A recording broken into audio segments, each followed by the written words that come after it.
Hey guys, நீங்கள் பார்த்துட்டு இருக்கிறது டெக் அப்டேட்ஸ். நிறைய பேர் வந்து டெக் அப்டேட்ஸ் பண்ணுங்கன்னு சொல்லிட்டு இருக்கீங்க. எனக்கு எப்போ பார்த்தாலும் ஈவினிங் டைம் ஒர்க் வந்தது. ஸோ டெக் அப்டேட்ஸ் பண்ண முடியல. கொஞ்சம் அட்ஜஸ்ட் பண்ணிப்போங்க. இப்படி அப்பப்போ பண்ணி அப்படி கண்டினியூவாக பண்ண ஆரம்பிச்சிடுறேன். நியூஸும் இல்லைங்க, பார்த்து ஷேர் கீர் லைக் பண்ணி விட்டுருங்க. சரி, இன்றைக்கி அப்டேட்ஸ்லாம் இந்த டேப்பில் இருக்குது. என்னென்னன்றதை ஒன் பை ஒன்னாக பார்க்கலாம். ஃபர்ஸ்ட் அப்டேட், நிறைய பேர் வந்து லேப்டாப் வாங்கணும் அப்படின்னு கமெண்ட் பண்ணியிருக்கிறத நான் பார்த்துருந்தேன். ஸோ இப்போ உங்களுக்கு ஆசஸ் லேப்டாப் ஓகே அப்படின்னா அமேசானில் ஆசஸ் டே சேல் அப்படின்ற நேமில் ஆசஸோட லேப்டாப்ஸ்க்கு எல்லாத்துக்கும் ஆஃபர் கொடுக்குறதா சொல்லியிருக்காங்க. இங்கே டைரக்ட் டிஸ்கவுண்ட் பெருசாக இல்லை. வேணும்னா ஏதாவது வந்ததுன்னா கண்டிப்பாக டெலிகிராமில் ஷேர் பண்ணுறேன். ஆனால் வந்து உங்கள்கிட்ட கார் ஆஃபர் நல்லாவே கொடுத்துருக்காங்க.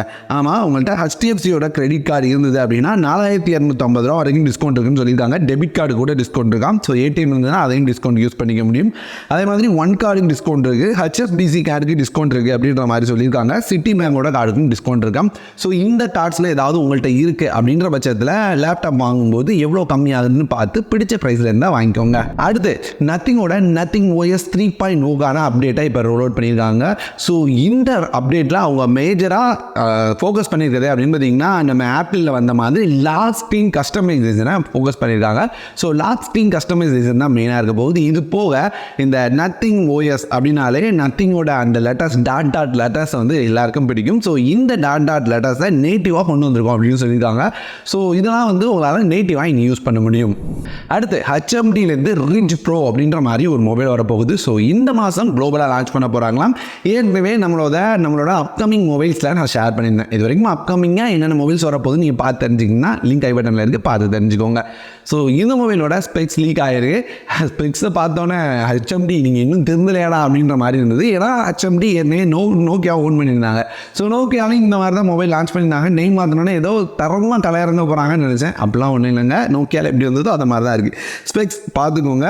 ஒரு IPS LCD 120Hz refresh rate உள்ள டிஸ்பிளே, ஸ்னாப்ட்ராகனோட 4 Gen 2 ப்ராசஸர், 50 MPக்கான triple camera, 50 MP front camera, 6GB RAM, 128GB internal memory. இந்த மாதிரியான ஒரு செட்டப். அதாவது ஒரு பேசிக்கான மொபைல். இது வந்து ஒரு 10-12 ரூபா ப்ரைஸில் சேல் பண்ணால் ஓகே.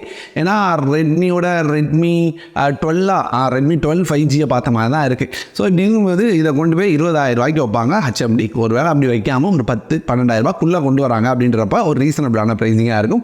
பார்ப்போம், இந்த மாதம் லான்ச் பண்ண போகிறாங்க. அடுத்து ஓப்போவோட ரெனோ 12 சீரீஸ்க்கான லான்ச் டேட்கான அப்டேட் வந்திருக்கு. ஆமாம், ஓப்போவோட ரெனோ 12 ப்ரோ இந்த ரெண்டு மொபைலையும் லான்ச் பண்ண போகிறாங்க. ஓப்போட ரெனோ சீரியஸ் ஓப்போவுக்கு ரொம்பவே நல்ல ஹிட் ஆகிற ஒரு சீரியஸாக இருக்கும். மொபைலும் நல்லா தான் பண்ணுவாங்க. ஆஃப்லைன் ஃபோக்கஸ்டாக பண்ணாலுமே நல்ல மொபைலாக இருக்கும். ஸோ இந்த மொபைல் ஜூன் 18 குளோபலாக லான்ச் ஆக போகுது, இந்தியாவில் கிடையாது. ஸோ குளோபல் லான்ச் ஜூன் 18 இருக்க போகுது. இந்தியா லான்ச்சும் ஒன்று இருக்குங்க ஒன் ப்ளஸ்லேருந்து. ஆமாம், ஒன் ப்ளஸ்லேருந்து OnePlus Nord CE4 Lite, ரொம்ப பெரிய நேம் தான். ஸோ நாட் CE4ஓட லைட்டர் வெர்ஷனை இப்போ லான்ச் பண்ண போகிறாங்க. இந்தியாவோட அஃபீஷியல் லான்ச் டேட் அனௌன்ஸ் பண்ணிட்டாங்க. இது அப்படின்னு பார்த்தீங்கன்னா வர 18 நைட்டு 7 மணிக்கு லான்ச் ஆகுது அப்படின்ற மாதிரி கன்ஃபார்ம் பண்ணியிருக்காங்க. ஸோ இதையுமே நம்மளோட அப்கமிங் மொபைல்ஸை நம்ம ஷேர் பண்ணியிருந்தோம்.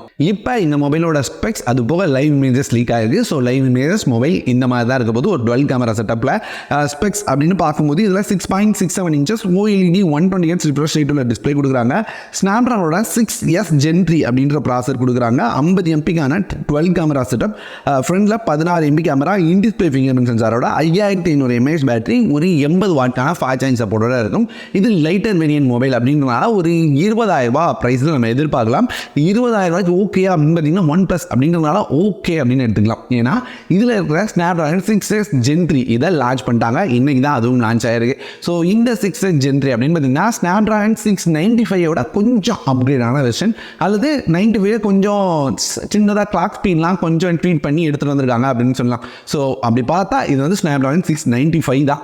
ஸோ இந்த ப்ராசருக்கு அவங்க வந்து ஓவராலாக பார்க்கும்போது ஒரு 20,000 ரூபா வரைக்கும் எடுத்துகிட்டு போகலாம். ஸோ எனக்கு தெரிஞ்சு 18-20,000 ரூபா ப்ரைஸ் பண்ணுவாங்கன்னு நினைக்கிறேன். ஸோ அப்படி ப்ரைஸ் பண்ணாங்கன்னா ஓகேயான ஒரு மொபைலாக இருக்கும். அடுத்து கூகுள் வந்து உங்களோட ஃபோனை தொலையாமல் இருக்கிறதுக்கும் தொலைஞ்சா கண்டுபிடிக்கிறதுக்காகவும் ஒரு அப்டேட்டை கொண்டு வர போகிறாங்க. ஸோ அதுக்காக டெஸ்டர்ஸை செலக்ட் பண்ணிட்டு இருக்காங்க. இங்கே ஆன்டி டெப் டிடெக்ஷன் லாக், அது போக ரிமோட் லாக், அது போக ஆஃப்லைன் டிவைஸ் லாக் அப்படின்ற மாதிரி 3 ஆப்ஷனை கொண்டு வர போகிறாங்க. ஸோ இது அப்படின்னு பார்த்தீங்கன்னா உங்கள் மொபைல் நீங்கள் ரன்னிங்கில் அல்லது ட்ரெயினில் பஸ்ஸில் ஏதாவது போயிட்டு இருக்கீங்க, டக்குன்னு உங்கள் கையிலேருந்து யாராவது மொபைலை பிடுங்குறாங்க அப்படின்னா அதை டிடெக்ட் பண்ணி சென்சார் மூலமாக அதை டிடெக்ட் பண்ணிட்டு டக்குன்னு உங்கள் மொபைல் லாக் ஆகிடும். அதே மாதிரி உங்களோட மொபைல் தொலைஞ்சா கூட நீங்கள் ஆஃப்லைனில் அந்த மொபைல் இருந்தாலும் லாக் பண்ணலாம் அப்படின்ற மாதிரி கொண்டு வராங்க. ஸோ அந்த மாதிரி அந்த ஆஃப்லைனில் இருந்தாலும் மொபைல் எங்கே இருக்குது அப்படின்றத கண்டுபிடிக்கலாம் அப்படின்ற மாதிரிலாம் சொல்கிறாங்க. ஸோ இது வந்து ரொம்ப நல்ல ஃபீச்சர் தான். நம்ம கையிலேயே வச்சிருக்கும் போது யாராவது ஒருத்தர் டக்குன்னு பிடுங்கினா கூட லாக் ஆயிரும் அப்படின்றனால அவங்களால நம்ம மொபைலில் என்னென்ன இருக்குது அப்படின்றத பார்க்கவே முடியாது. ஒரு நல்ல அப்டேட். ஸோ இது இப்போ வந்து கூகுள் டெஸ்ட் பண்ணிட்டு இருக்காங்க. இதுக்காக இந்தியாவில் இல்லை, பிரேசிலில் அவங்க வந்து டெஸ்ட் தேடிட்டு இருக்காங்களாம். ஸோ பிரேசிலில் இருக்கீங்கன்னா நீங்கள் வந்து அப்ளை பண்ணலாம். அப்ளை பண்ணி ட்ரை பண்ணி பார்க்கலாம். சீக்கிரமாக எல்லாருக்குமே இது ரோல் அவுட் ஆகும். அடுத்து இன்ஃபினிக்ஸோட Note 40 இந்தியாவுக்கு வரப்போகுது. இந்த மொபைல் அப்படின்னு பார்த்தீங்கன்னா அடுத்த வாரம் வரும் அப்படின்னு சொல்லியிருக்காங்க. இது கொஞ்சம் நல்ல மொபைல் மாதிரி தாங்க இருந்தது.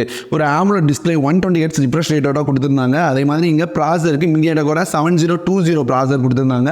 108 MP camera, 32 MP front camera கொடுத்துருந்தாங்க. 5000 mAh பேட்டரி, 33 வாட்கான ஃபாஸ்ட் சார்ஜிங் சப்போர்ட்டோட வந்தது. 20,000 ப்ரைஸிங்கில் வரும்னு நினைக்கிறேன். ஹைலைட் என்ன அப்படின்னு பார்த்தீங்கன்னா இது வந்து மேக்ஸேஜ் சார்ஜிங்கோட வரும். அதை தவிர சொல்கிறதுக்கு எதுவுமே இல்லை. ஸோ இனிமேல் டேரெக்டாக கொடுக்காம கேஸை யூஸ் பண்ணி மேக்ஸேஜ் சார்ஜிங் யூஸ் பண்ணுற மாதிரி தான் எட்டு வருவாங்க.